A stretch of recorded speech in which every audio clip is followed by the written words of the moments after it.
Friends, welcome back to food vlog. അപ്പോൾ ഇന്ന് ഞാൻ വന്നിട്ടുള്ളത് വളരെ ഈസി ആയിട്ട് പെട്ടെന്ന് ഉണ്ടാക്കി എടുക്കാൻ പറ്റുന്ന ഒരു അരി ഉണ്ടയുടെ റെസിപ്പിയുമായിട്ടാണ്. ഈ ഭാഗത്തോട്ടൊക്കെ വളരെ പരിചയമുള്ള ഒരു റെസിപ്പിയാണ്. അപ്പോൾ ഇത് നിങ്ങൾക്ക് അറിയാവോ ഇല്ലേന്ന് കമൻറ്റിലൂടെ അറിയിക്കുക. അപ്പോൾ ഈ ഒരു അരി ഉണ്ട എങ്ങനെയാണ് ഉണ്ടാക്കുന്നത് നമുക്ക് നോക്കാം. നമുക്ക് നേരെ വീഡിയോയിലോട്ട് കിടക്കാം. അപ്പോൾ അതിനായി ഞാനിവിടെ 1 കപ്പ് റേഷൻ റൈസ് എടുത്തിട്ടുണ്ട്. നമ്മൾ ചോറ് വെക്കാനൊക്കെ യൂസ് ചെയ്യുന്ന ആ ഒരു അരിയാണ്. ഇനി ഇതിലോട്ട് 1/2 കപ്പ് തേങ്ങ ചിരവിയത്, പിന്നെ ഒരു 500 ഗ്രാം ശർക്കരയും കൂടി എടുത്തിട്ടുണ്ട്. അപ്പോൾ ആദ്യം നമുക്ക് നമ്മുടെ അരി ഒന്ന് നല്ലപോലെ റോസ്റ്റ് ചെയ്തിട്ട് എടുക്കാം. നല്ല ക്രിസ്പി ആയി വരുന്നത് വരെ നമ്മുടെ അരി നമുക്ക് വറുത്തെടുക്കണം.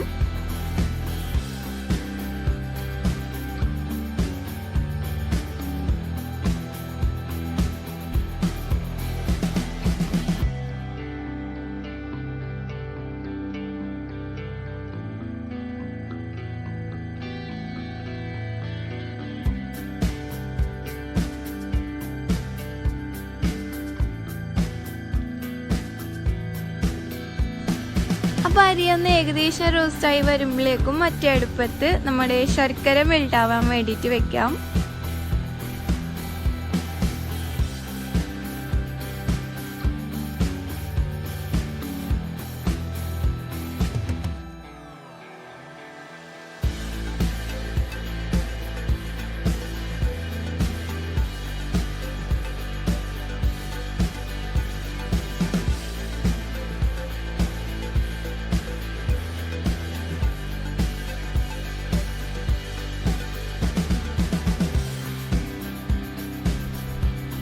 അപ്പോൾ അരി നല്ലപോലെ കളറൊക്കെ ചേഞ്ച് ആയിട്ട് റോസ്റ്റായി വന്നിട്ടുണ്ട്. നല്ല ക്രിസ്പി പോലെ ആയിട്ടുണ്ട്. ഇനി ഇതിനെ നമുക്ക് ഒരു ജാറിലോട്ട് ഇട്ടുകൊടുത്ത് നല്ലപോലെ ഒന്ന് പൊടിച്ചെടുക്കാം.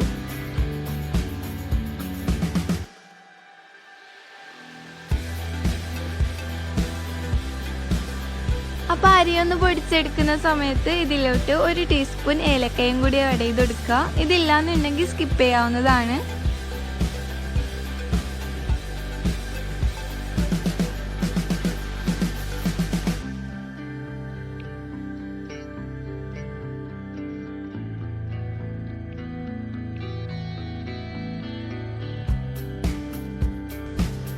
അപ്പോൾ നമ്മുടെ അരി നല്ലപോലെ പൊടിച്ചെടുത്തിട്ടുണ്ട്. ഇനി ഇതൊരു പ്ലേറ്റിലോട്ട് മാറ്റാം.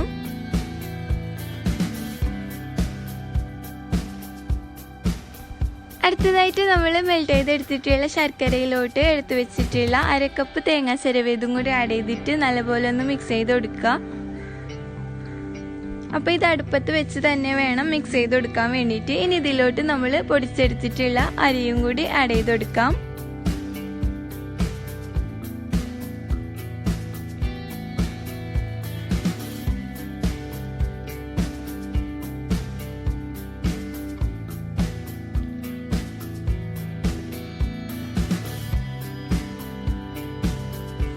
അപ്പോൾ ഇതൊന്ന് നല്ലപോലെ യോജിപ്പിച്ചെടുത്തതിന് ശേഷം നമുക്കിതിനെ അടുപ്പത്തിൽ നിന്ന് മാറ്റാം. അപ്പോൾ ഇതുപോലെ ഒന്ന് ആക്കി കഴിഞ്ഞതിന് ശേഷം നമുക്കിതിനെ ചെറിയ ചെറിയ ബോൾസ് ആക്കി ഉണ്ടാക്കിയെടുക്കാം.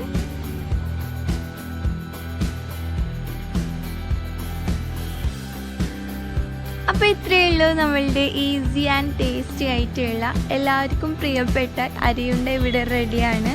അപ്പോൾ ഈ വീഡിയോ ഇഷ്ടപ്പെട്ടെന്നുണ്ടെങ്കിൽ ലൈക്ക് ചെയ്യുക, ഷെയർ ചെയ്യുക.